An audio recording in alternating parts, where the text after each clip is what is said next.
বাড়িতে যদি মাত্র 1 কাপ ময়দা থাকে তাহলে এইরকম মুচমুচে খাজা এবার বাড়িতেই বানিয়ে নিতে পারবেন, আর দোকান থেকে কিনে খেতে হবে না।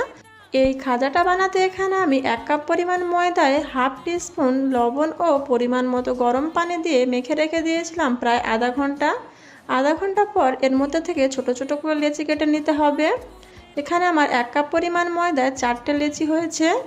একটা লেচি ওর মধ্যে থেকে নিয়ে একটু আটা ডাস্ট করে যতটা সম্ভব পাতলা করে বেলে নিয়েছি। একটা বাটিতে 3 টেবিল চামচ কর্নফ্লাওয়ার ও 3 টেবিল চামচ মতো রিফাইন তেল দিয়ে ভালো করে নেড়েচেড়ে একটা গোলা বানিয়ে নেব। এবার এর মধ্যে থেকে অল্প একটু গোলা এই রুটির মধ্যে দিয়ে দেব।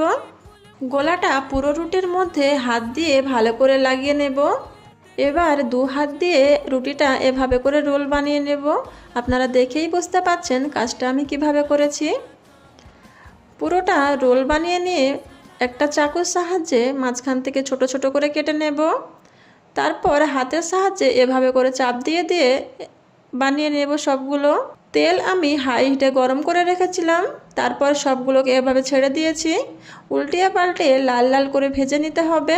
এরপর একটা চিনির শিরা বানিয়ে রেখেছিলাম ওর মধ্যে দিয়ে সঙ্গে সঙ্গে উঠিয়ে নিতে হবে। তারপর দেখুন খাজাগুলো আমার কতটা পারফেক্ট হয়েছে এবং খেতে খুবই সুন্দর হয়েছিল। ভিডিওটা ভালো লাগলে একটা লাইক দিয়ে পেজটিকে ফলো করে রাখবেন।